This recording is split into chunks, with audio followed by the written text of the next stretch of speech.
Welcome to Spirit, Purpose, and Energy. I'm JJ Flazanes, your host. Thank you for downloading today's show. Why are you giggling? I'm giggling because you didn't want to record again. Oh my God. You didn't want to start over. We just did this whole really good, hey, listen, if you want to hear some really good outtakes, just go to the Nice Guys on Business and you will hear some great outtakes that actually are the entire show is an outtake on Tuesday and Thursday. We call those two episodes our fuckery episodes. So if you want to have good business advice, Tuesdays and Thursdays is not the good day to listen to the Nice Guys on Business. Monday, Wednesday, and Friday are those days. But yeah, so we just did a whole outtake thing, and I thought it was perfect. We should keep it in there. We had some little bit of fun talk. We had some serious talk, and then, well, we're going to cut all that shit out. And I'm like, come on, really? We have enough nonsensical shit in the middle of this podcast, No, so that's I true. wanted to start off a little cleaner. Okay, all right, fine. So we're recording. It is in the bedroom, in the bed, ready for bed. Literally, Doug has 3 layers of blankets on him. He is ready to fall asleep. I had already fallen asleep when you went into the bathroom to do your evening rituals, which would include brushing your teeth, taking your makeup off, doing the cat stuff. Oh my God, it's like a whole process in this house. It's amazing. You were the one that wanted to record tonight because you had so much to talk about. I can't remember anything. I'm so exhausted right now, but that's okay. We're going to push through it. Seriously? No, I want to do this episode. Okay, so what are the topics? Because you were the one who was dying to have this episode. You had things you wanted to talk about. I can't remember I'm sure it involved sex, though, didn't it? The attitude adjustment? Yes. It's amazing. It's just amazing. I spent the last, I don't know, I've been back and forth, out of Baltimore, into Baltimore, to Tampa, to San Diego. I've been San Francisco. Where the hell else have we been? Everywhere. Santa Cruz, Santa Cruz. Sonoma. I mean, we have been everywhere. So there's been a lot of traveling in the last 4 weeks. And I was thinking about an attitude issue that I was having as we were driving in the car on the tail end of this. Probably, how many weeks has it been since we actually have been here? And I mean, we're looking at a schedule that's now, I don't think I have to travel for another 3 weeks or so. It's been 6 weeks of, I think, God. travel. Yeah, not good, not good. So I've been thinking about those 6 weeks and the fact that, I like the home stretch, I was really PMSing or something. I was like a little bitch. I really was. I was whiny. I was complaining. And I was blaming the whole thing on a lack of connection that I was having with you. Now, I wasn't blaming it on you. I was just blaming it on, and I think I started the conversation that way, that I'm not blaming this on you. I think this is a two-way thing, but I'm not really feeling connected. I wasn't feeling together. And sometimes when I'm thinking that, I'm really thinking, when I'm in the middle of the storm, I'm not thinking that it is about sex. I'm thinking it's about just an entire, I'm just missing some of the simpler things, the waking up and having my own breakfast and all of that stuff, and being at my desk chair and being able to go for a walk on, Mondays and Wednesdays with you, and all of the things that we get to do. And then I realized that it is part of that, but it is also missing the sex thing. And we've talked about this many times on the show that you are like an oven and I am like a blowtorch, which is pretty similar to where most guys are, like a blowtorch. I mean, we can turn it on in a second, and it takes women a little ramping up. So I was thinking about that tonight, and you had said something to me after dinner about, I can't remember how we got into the conversation. Can you remind me how we got into the conversation about my attitude adjustment? I just said something about, do you feel like you've had an attitude adjustment? And you said yes. Yeah, because in the last 2 days, we've had sex twice. And I'm like, okay, I'm feeling pretty good. I'm feeling pretty good about life. I'm feeling pretty good about, it's amazing the difference that sex can make in a guy's life. Now, I don't know, women that are listening to this, I don't know if you feel the same way about your life, not your man yet, but about you. When you have sex, is there a certain attitude adjustment that you feel like sex provides? So think about it in terms of how you feel, and then multiply that times 10. Just 10x that. And that's probably how your guy feels, or male partner. I think that I connect a lot of things in about my attitude. I always think that a whole bunch of stuff involved. It's like the job, and it's like the food, and it's like the travel, and it's all the shit that goes on in everybody's life every day. That the shitty part of it. Like nobody likes traveling, but people like to be where they're supposed to be. And those things are a hassle. And then I think if I could eliminate all of those things, it would be great. And then there's that component of sex that comes into it too. And I'm thinking, if we were having sex during those times where I'm really having a crappy moment and we're on the road and we're traveling, would my attitude be adjusted any differently? Like, I came home, we've been home for a couple of days now, and we've had sex twice in the last 2 days, and that's not bragging. That's just it. That's the reality of what's happened. And it's like I have a whole different outlook on life. Why is that? I want to know why that is. Because men connect through sex. It's very simple. Men connect through sex. Now, the problem is that women don't necessarily connect through sex. And so if a man doesn't know how to convey that and a woman doesn't understand that, then it can cause a lot of problems. It's a lot of problems because, on the psychological side for women, sex sometimes, depending on how well or often you orgasm or not, is the prize. I'm not an easy orgasm, and for most women, I think it's like only 30% of women, it might even be less than that, have orgasms, and most of those 30%, I think I've heard, don't have them through vaginal orgasm. So it's either clitoral stimulation or whatever, or nothing. And so if we're looking at how women need to feel, which we're connecting more emotionally before the physicality. And so if we haven't been properly warmed up, then it's not the same experience. It's not the same experience anyway, but it's that fine line that if a woman doesn't understand that a man connects through sex, a woman holds sex hostage or for ransom or as a gift or as a something that you're baiting your mate with. And for a man, it's not the prize, it's needed to feel connected. It is it feels that way. It definitely feels like there's a need for that connection through contact. But the difference, I think, there's a difference between getting off and feeling needed. Like, I can get off myself. I don't need you for that. But I love that feeling of connection where the two of us are together and, and I'm looking into your eyes and we're in a romantic spot. And I like the buildup. I really do. The connection for me is so important. And I don't know why it's so important. I guess biologically, I don't know. Maybe that's just it. Well, partly biologically. There are...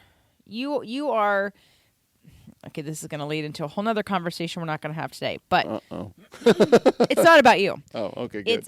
It's in general about masculine and feminine energies and how when we have traumas in our lives, how we have shells that protect or compensate for some of that, they're not broken, but those sort of disjointed examples of some of that energy. So for instance, your dad, you feel abandoned by your dad. You didn't have a strong relationship with your father. You didn't necessarily want to emulate him in life, in business for sure, but not necessarily in relationships or life. So you became more like your mom.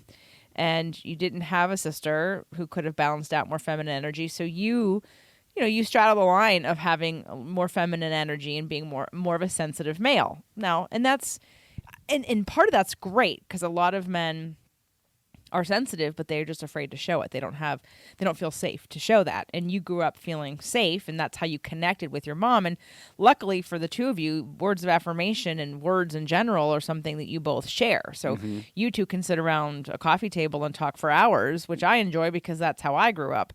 Past relationships, nobody liked to talk. So talking, turned everybody off, and that didn't feel so good. So you have that connection and you enjoy that.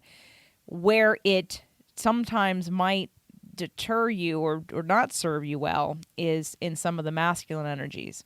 And you know what? One day we're going to review on the show I gave you the book. I think I saw it in your office. It's called The Way of the Superior Man. Is that the one you have all the little page No, turn things? no, that's Man, the sex book. Oh my God! There's like 18,000 little what do you call Tabs. those tabs in there? I'm like, do this to her and do that to her and say this and Well- be there and well, like woo. It's the secret sexuality of women or something. That's a different book. But no, the Way of the Superior Man. For those of you that are listening, men and women, I really would invite women to read it too. It's about time I reread it. It's been many years, but I think it's an amazing book by David Deida that goes over sort of that masculine energy and sometimes how some men are afraid to step into it for certain reasons, and some men misinterpret or misuse their masculine energy as power and force without heart. And so anyway, it's a great book, The Way of the Superior Man, and its counterpart is Dear Lover, and that's for women. And I don't remember loving that book quite as much as The Way of the Superior Man, but we can review those on the show and definitely have suggest that women. I always love that we share books. I want to know what you're reading, and I want to know what it says, and I want to understand you better, because I think understanding gives me compassion. I am reading right now One Fish, Two Fish, Red Fish, Blue Fish. If you know that one, it's by Dr. Seuss. Stay tuned to see how this relationship ends up. It might be in trouble. Oh, God. So anyway, so back to, when we have wounds, we create shells and we compensate with shells, and we mimic and mirror others to get our needs met, and sometimes cover up our essence from birth and don't know how to be in that. Like, I'll say for me, I had to, after starting a business, re-engage with my feminine. I would say that when I was using my right brain more and doing more musical theater, I was definitely very sensitive, like more sensitive. The minute I started doing personal training and having my own business and then getting hired to do sort of higher executive corporate things, I liked the intellect. I finally felt smart and confident in a way that I hadn't before. And I liked that. And that is a masculine energy that women very easily can put on. The problem is they can also very easily keep it on. And it doesn't serve a woman in a bedroom, and it doesn't serve a woman in a relationship with a man. Ladies, if you're masculine and you want your man to be more masculine, he's not going to be. You have to become, you have to have polarity. Polarity. And unless you recognize your behavior and start, because the women, you don't want your man to be feminine, but he will be by default, not consciously. He'll just do it because, again, we're trying to have polarity, so they're going to balance out. But yet women want to be, powerful in work, come home, and then want their man to meet them at that energy or more, and the man doesn't. He's tired. He's tired like you are. He wants to feel taken care of. And it's definitely hard for a woman who's working to come home and have to feel obligated to do more work to get into her feminine, at least at first, until it becomes more enjoyable and you see the fruits of your labor and the results of empowering your man to be more masculine. If that's what you want, it may not be. I mean, it doesn't really matter. I'm not saying that men should be masculine and women should be feminine. You can be whatever you want to be. You just have to have polarity and balance out those percentages in your relationship to have polarity, to have sexual attraction. So, for us, I know there are times where I still have the masculine hat on too much. And I'd love to, and we're going to work on it to find the balance, because you and I, we both got back from dinner tonight and walked right to our offices and started working. And had this been my last relationship, that would have been very, very frowned upon. Like, it would have been, and then vice versa. That's like my release. It was like my release. I mean, we had a really good dinner. We had, we walked around a little bit in Hermosa Beach, and we had a good time. And I came home and I saw that there was, I checked my phone, and there was, of course, an email inquiry from a potential client, and it got me excited. That got me really into my masculine state. And I'm like, okay, shit, I know that. I think that that's just our common practice. I mean, I don't want to say we are glued to our phones. We're not. But during the week, we tend to be in work mode almost up until bedtime a lot of times. But we'll spend time doing some non-work related activities during the day. Like today we went to the gym, and that was a good relief from work. And yesterday we went for a walk, and during the middle of or in the morning. So I feel like, sometimes. We have a good balance. Yeah, a really good balance. I mean, really we'll go get acupuncture and take a couple hours for that.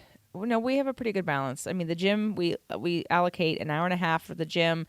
This morning we did a practice. It wasn't the full hour, but we allocated an hour for the practice. Can I just say that I love that? I love that we do that, because I've never done that before. I've never scheduled in time for us. I've never scheduled in time for me. I mean, for a very brief period of time in 2015, when I was having some anxiety issues, my daughter and I had a conversation, and she said, you have no schedule for you. You have no you time on your schedule. And I did put some you time in there, and then, that kind of got away from me. I used my meditation as my you time, but that was only 10 minutes in the morning, in the evening, and that wasn't anywhere near what we do. I mean, we literally schedule on Monday and Wednesday. We have how many hours? We have a 3-hour block Monday morning and Wednesday morning from 7 a.m. to 10 a.m. And then we also do an hour and a half block twice a week for the gym too. Yep. And then we have Friday night. We have Friday nights, right, for dinner. After 4 o'clock on. I mean, I get excited for that. And what I've been doing recently over the last couple of months is I've not taken off, but I have blocked off of my schedule appointments on Monday and Friday. So now the Mondays and Fridays, I only take an emergency appointment or somebody that wants to do a quick coaching call or something like that I've taken. And it's so great because I feel like I'm not giving you the leftovers. I'm not giving our relationship the leftovers. And I'm saying this with all my heart about you. I love you, but I'm not giving me the leftovers. And oh man, it's so great. It's so important. So let me get back to this drive back from Santa Cruz. So we're at the end of 6 weeks on the road, apart from each other, with each other, but in the middle of working. And I'm feeling a little bit like, I don't know, empty. I'm feeling a little bit disconnected, probably not just from you, but probably from life. And I couldn't put, if you would have said to me, is it that you just need to get laid? I would have said, no, that's not it. It's not it. And to a degree that would have been true. But you get back home and we're in our own environment and we're in our own bed, and then sex happens, and then it happens again, and I'm like, oh God, maybe it was just sex. But I have to say, I don't think it is just the sex, because I have a chance to see you really casual, and you know how I feel about you. I love you, and I love the way that you look, and I love to be able to stare at you, and I love to be able to see you in the kitchen, whatever you're doing, making breakfast for yourself, or in your bedroom, or in your office working, or whatever, or in the bathroom. And when you're on the road, I don't see that. You don't see that a lot, because we're getting up, we're getting dressed, we're going to the conference, we got no time for each other, we're not having the right meals because we're on the road, or we're having eggs and they're like, what the hell were those eggs we had at the DoubleTree or whatever? Where were we staying? The Hyatt Place. It's like, so all of those things, it's like combined. And could it come down to, well, he just needs to get fucked? And I'm like, no, it's not just that. It's just coincidental that is what happened. This is the second time we've had this conversation Yeah. on the show. Mm-hmm. There was another time where we had been home for a while. In fact, I think it was around I remember. Passover. Okay. And again, and you had been traveling then too, but hadn't been as long, and you were starting to get a little whimpery and a little victim-y and a little pathetic. And why do you let me get that way? just give me what I need before I need it. But you don't even know it's what you need. I know. And then I was like, I think you need sex, and you were like, well, because here's what it is.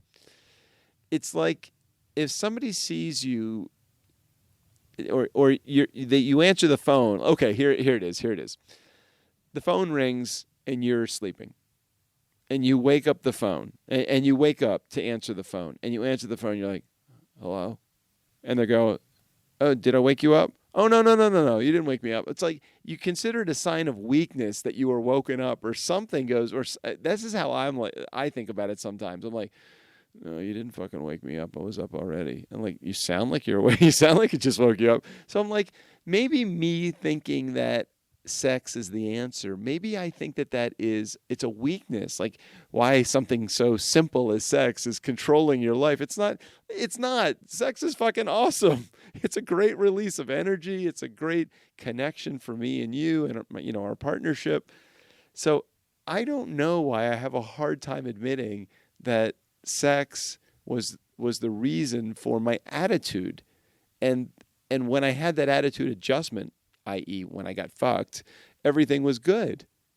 It's like, why can't I just admit that? It's like, because I connect so many things together. It's not just the sex, it's all of that stuff. Well, you are judging yourself. Yes. You want to think I'm more complex than that. I'm more sensitive than that. I'm not just about the sex. And to say that, to oversimplify it and say it's just about the sex offends my intellect and my complexity and my sensitivity. Thank you. Exactly. Right? Exactly. Put Right. into words extremely well. Thank Right. you, JJ. Now, on the flip side, there's a bunch of men out there who aren't as sensitive, not nearly as vocal as you are, or as communicative about it, and they're pissed. And they're doing the opposite of you. Rather than whining about it and being slightly agitated and victimized, although they do feel victimized, they're not communicating and they're acting out and they're angry and they're offended and they feel rejected and they're... You just named like 6 of my friends.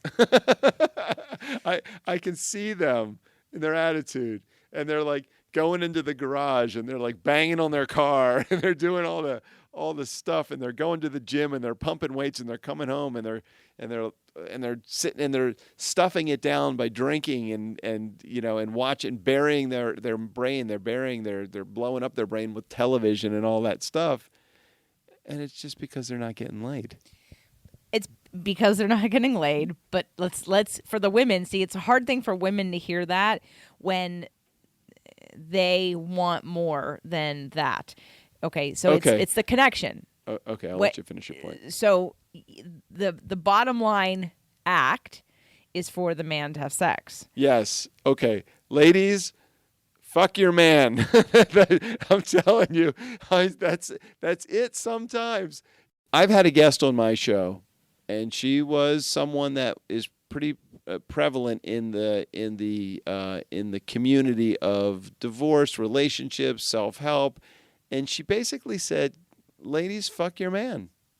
And it sounds crude and it sounds horrible, but to a degree, isn't that really what the answer is? Okay, it is. And yes, and if here, all right, ladies, buckle up. I'm going to say it. Okay. Okay, and men, listen up. Here's the problem. I'm even sitting up right now. I got afraid of you. I got to get into proper sit-up mode. So the issue becomes that you guys feel connected and you have a release, and it releases many things, stress, and it makes you feel connected to your woman. And it makes you feel more of a man. And it makes you feel like a man. If you are not skilled in bed with your woman and she does not get pleasure, this becomes an uneven balance of I'm giving to you and you're not giving back to me. Is that the woman saying that? Yes. Okay. If you are not pleasing me, there's a lot of men and experts that believe that the best sex is when the man, and I'm not trying to offend anybody here, but when you learn how to be a great lover to your woman, because then everyone wins. If you are an amazing lover, your wife wants to have sex with you all the time, and then everyone wins. But if I'm giving you sex because it's good for you, well, what the fuck about me? Well, how come you're not doing anything for me? If you suck in bed and you're not good at anything, or I never have an orgasm, or it doesn't feel good to me, or I'm not getting what my needs are, which might be affirmation or words or touch in a sensual way, not in a sexual way, or I don't have acts of service. Like, there are so many. That's the whole oven versus blowtorch situation that we're talking about. Women, some women will respond to touch and are very sensitive, but we're not men. You can't touch our boobs and all of a sudden I went from like working in the mood to have sex. Like, unless my hormones are raging for some reason in that moment, that transition, that doesn't happen. It's not like it is for men. So you have to understand, because if we're not just going to give to you if you're not going to give back to us. So there has to be a give and take. And can't you see that if you do that enough times, meaning if you do that more than a handful of times, your woman is probably going to understand that that's all you're about. It gets resentful. And it gets right, and it gets resentful. And there is a lot of pushback, which causes this entire upward spiral of ugliness in the relationship. If you love your husband, but let's say, or your man or your partner or whoever, boyfriend, and giving sex to them opens them up to be more open and connected and loving, hopefully there's a time that you can talk about what your needs are. You know, when Doug and I first got together, I'll be honest, I didn't know what my needs were. I sometimes don't even still know what my needs are. But I was hoping to, in relationship, figure that out. And I got excited about being in a committed relationship to figure that out. But the problem is you have to be able to have conversation, safe conversation about these intimate issues to bridge this gap so that both people get satisfied at some point in time. Otherwise, this is a martyred situation where the wife isn't just giving sex so the husband feels good. Well, what about me? Half the women want something from their man that the men aren't willing to give, but yet they expect to get laid. You guys have to learn how to be good lovers. I'm sorry. There is a reason why they're called Latin lovers. I had a couple of them because they... Wait, how do we bring the Latin lovers back into this bedroom? Because there is something to be said about the romance. And most, especially American white men, don't understand romance. And so there has to be the give and take of the romance, the sexual pleasure on both sides, having it be more even, and if nothing else, learning how to be a great lover to your partner from the man's side. Because if she is happy and she has an orgasm and she gets excited and she's turned on, you win. If she's just giving you sex to please you and she's resentful about it, you may feel connection, but she's going to be further and further pulled away from giving a shit because she feels like she's doing you a favor and you haven't even started to learn what she needs to give her what she wants. Okay, so what if you're involved in a relationship that is a couple things? Number one, you're involved in a relationship that basically is a sexless relationship. Because I heard some staggering statistic, I can't even remember what it is, so I don't want to throw it out there.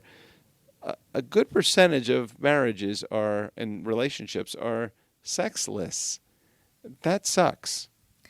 That's lack of communication. It sucks because of what I just described. Right. Usually in the beginning of a relationship, people are so hot for each other or turned on by the hope and the romance of the relationship that lots of things get overlooked. And over time, then we get into a groove of maybe a lack of communication, or it was good enough then, why all of a sudden is it not good enough now? Well, in the beginning, we were just happy to be a part of this relationship, so it wasn't something I was going to bring up. Then you move into, again, this what I'm talking about, without creating space for your relationship and space for sex and understanding and communication and exploration, then all of a sudden, men want sex because you know it makes you feel connected. It also is a good stress relief. So you may make an advance to have sex without having any concern about whether or not your partner has been properly prepared or has any interest. And then there's this expectation that if they're not interested, because you're ready, they're not interested, and they don't want to have sex, now you're rejected. So now we play this power struggle of rejection game on both ends because nobody's getting their needs met, because nobody's talking about it. How many partners that I've had of men who just think women respond like men. So let me grab your boobs and expect you to all of a sudden want to have sex with me in 5 minutes. And it's like, dude, that is not how I work. And if you're not going to take the time to fucking figure out how I work, I don't want to give you sex. Okay, I'm not defending that guy in that scenario because that's never been me, and I never would have that to be me. But what about the guys? What about the women that don't even know? You said it earlier. Sometimes you don't even know what you want. man, how confusing is that for a guy? Us fucking guys, we have no idea, for the most part, even us good communicators. I think we have a pretty good, sense of communication with each other. But it's still the rarity that I know what you want when you want it. It's almost like you're playing a guessing game of Russian roulette, and sometimes you're going to get your feelings hurt, killed, and sometimes you're not. You're going to get what you want. And it's really hard when you don't know what your significant other wants physically. So Dr. Jane's been on both of our shows. I'm going to have her back. And, we talked about all kinds of things sex related and sensuality related. And you and I are starting down the path of involving some Tantra starting tomorrow, which by the time this airs, we will have already done it. Now, I've done Tantra several times, and we're going to be doing it at our couples retreat on New Year's. And so I already have a bunch of Tantra exercises, but I've never done them with Doug. And I'd like to find a practice that we can do. And I'd like to get a little deeper into the work and do even just a full-on Tantra weekend. So we're going to start getting into that work. But this is where the expectation of, and this bleeds over into all kinds of things, from health from emotions.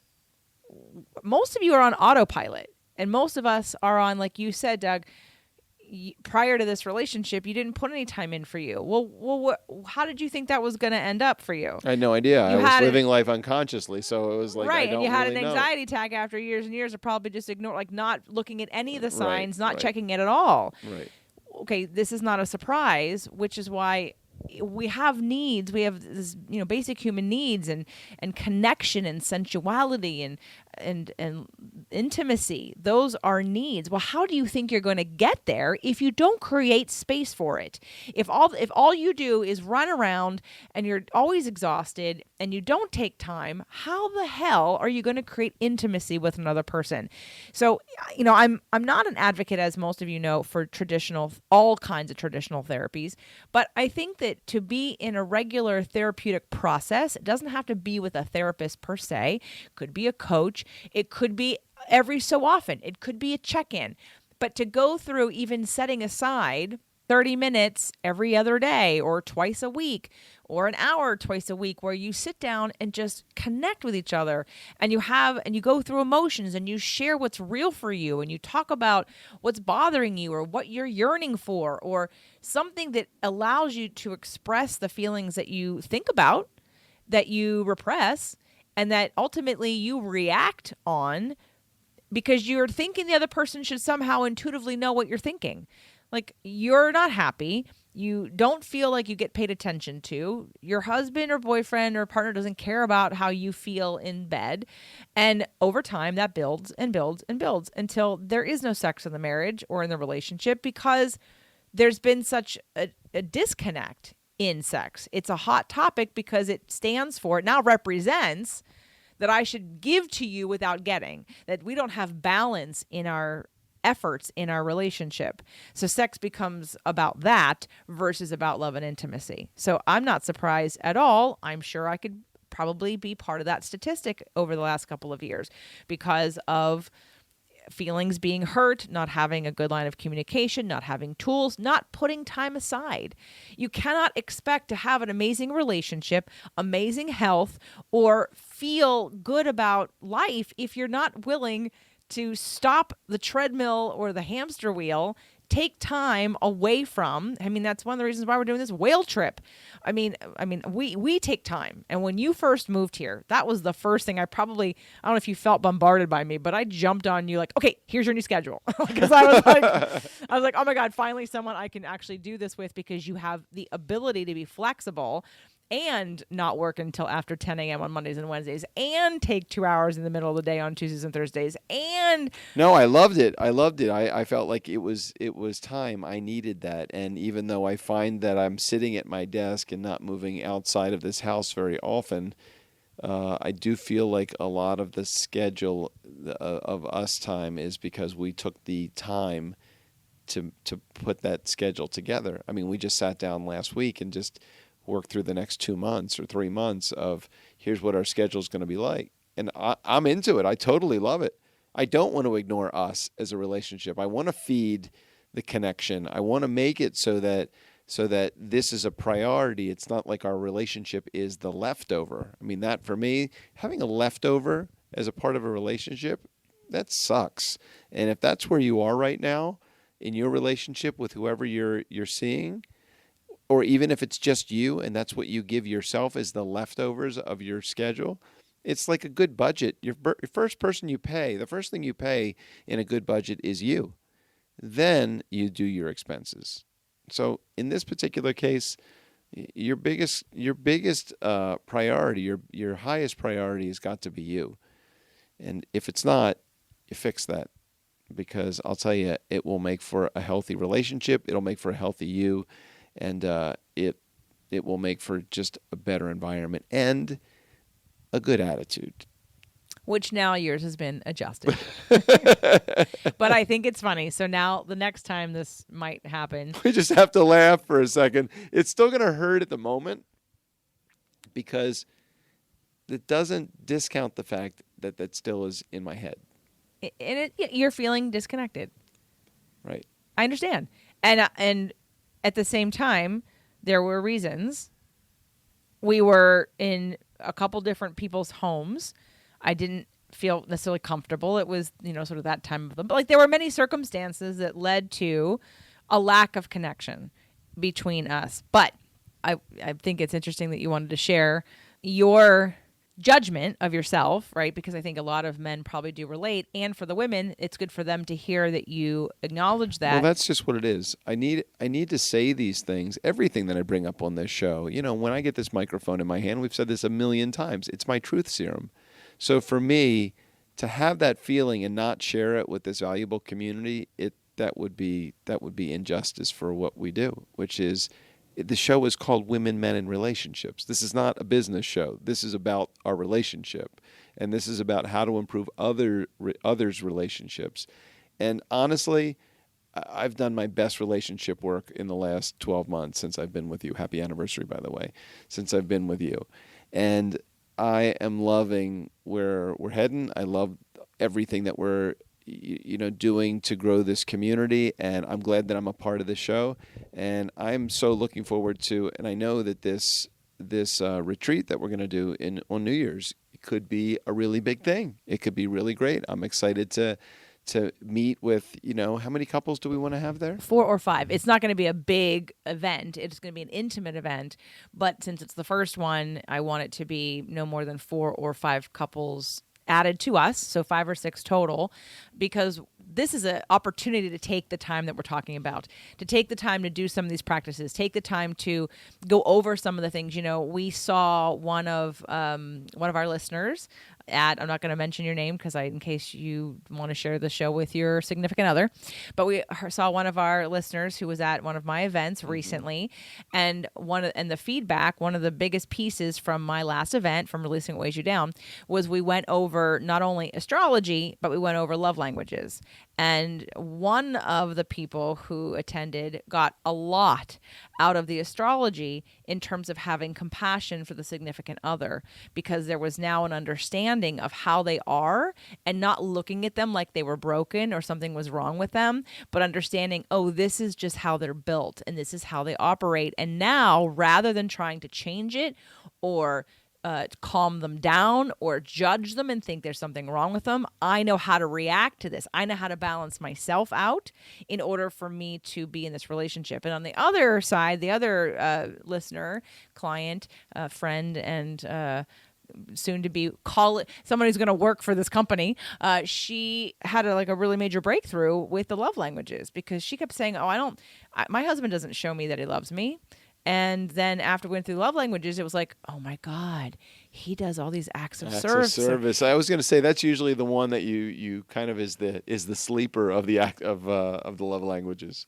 Right. And so we're going to do things like that. So it's not, as Doug and I continue to do our own practices, we're just sharing them with you, taking you through them. And it's about an opportunity for you to actually use these things. And even just the smallest understanding and compassion of a something that maybe has bugged you because you've had this belief about it, then you learn it's astrological and you go, oh, and you understand it differently, that can just shift everything in your energy towards your partner. So this is going to be obviously the first one, and I don't know that we'll do them every year at New Year's, but we will probably do at least one a year for nothing other than the reason for you and I, to spend this time and to spend it with others in community, with people who actually care about their relationship and want to make it better. So we're going to do a couple circles, you think? Of course. So we're gonna do circles will be a We're part going of to it? be dyads and circles and tantra. And So healthy eating, of course, we're going to be having cooking classes. And great eating, and we're going to do love languages. Of course. Oh my gosh, anatomy of emotion, Of and course. oh my God, this is going to be like the best couple of days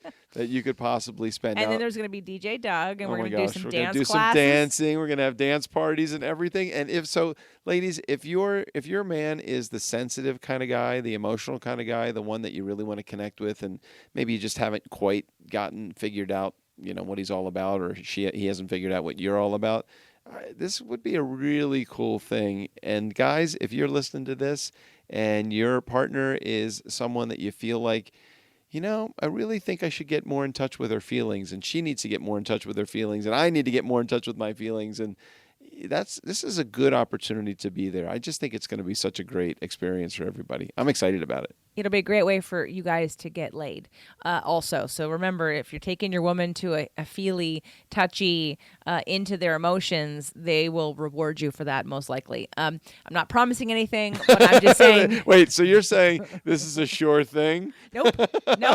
I'm just saying that if you showed me that you cared about our relationship enough to go with me somewhere, that to me, while acts of service is not my love language, your dedication to our relationship would be romantic in my eyes. It would be something that would turn me on. It would make me feel secure and solid and worthy and loved and cherished. And it's a big deal. So that's for the men. And what else did I want to say about that? I'm probably cutting that line out.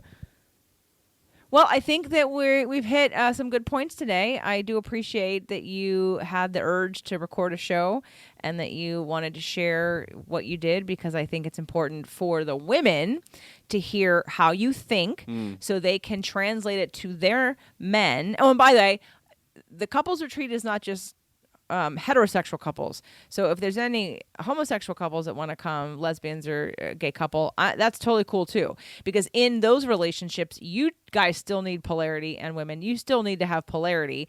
And whether you switch back and forth or one person's more dominant, understanding that too is really important. So this is open to all sexualities and all people. The retreat. So don't think it's just because it's Doug and I, it's only men and women that are couples.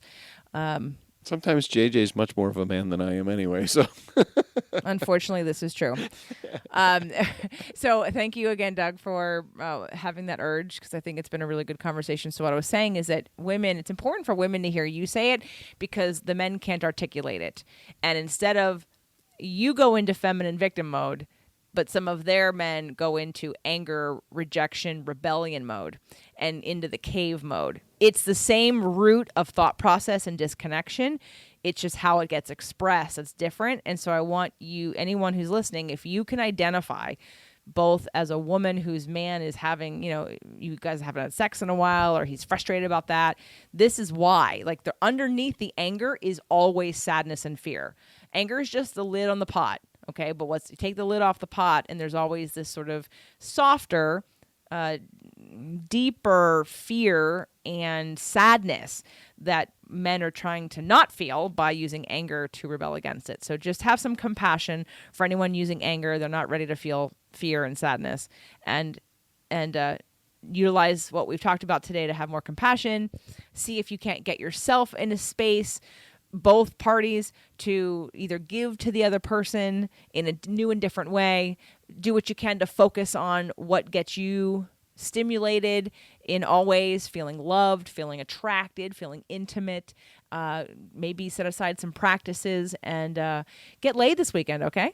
Wow. Yeah, this is good. I encourage everyone to get laid this weekend. I'm just kidding. In case those of you that are single, don't go out and just sleep with everybody. That's not the goal here. No, just one person. We're talking about intimacy. We're not talking about what's the other word? Vibrator? No. No, not that. No. Oh, intimacy, not promiscuity. We don't want to use sex as an addiction to avoid accepting ourselves, and we definitely don't want you to use sex to sell somebody on liking you or respecting you. That's a whole other show we'll do in another day. But Well, we did mention the whole thing about the retreat for the several couples that are going to be with us, but we didn't tell them how to get there. So we're going to put a link in the show notes at some point, or we're just going to show notes. Who are you talking to? So when are we going to list anything about people want to get in? JJFlazanes.com. Just send me an email, or JJ@JJFlazanes.com, and let me know you're interested. When we're going to have a questionnaire, because again, we are going to make sure that everybody who's there wants to be there, both parties. This isn't a situation. This is an application process. Yeah, this is you must not apply. Please, you're going under the microscope. After being at getting the Love You Want weekend at Harville's event and seeing some of those couples who were so disconnected. Oh my gosh, so disconnected. Did not want to be there at all. Why were they even there? We can't start off the weekend in that kind of energy. No. So you have to want to be there. You have to be open. And you don't refer anybody to us. If you're not a listener to the show, we don't want you there. Right. We only want people who are fans of the show, who listen, and who know what they're in for, because that's where the biggest transformation happens, is when you know coming in the kinds of work you're going to do. And you may be afraid. You may have fear about it. That's okay. But you're open, and ultimately you want what's at the other end of that, which is to feel more connected. And let me just say this before we wrap here. If both parties are not interested in being there, we don't want you there. We want both. You may not have the best relationship going on, but you have the ability and the desire to want to fix it. We want you there. Those are the people we want there. So again, if you're interested, go to jjflazanes.com, send me an email through the website, or email me jj@jjflazanes.com. Let me know. I'll put you on the list for when it's ready when I'm ready to send out the questionnaire and commit. I have to be ready to commit, because right now the two locations that I'm thinking about are Ojai and Palm Springs. So I have to do a little bit more research and decide, and I'm going to pull the trigger. And so that's where it's going to be, either Palm Springs, California, or Ojai, California. All right, guys, thanks for listening. Love you.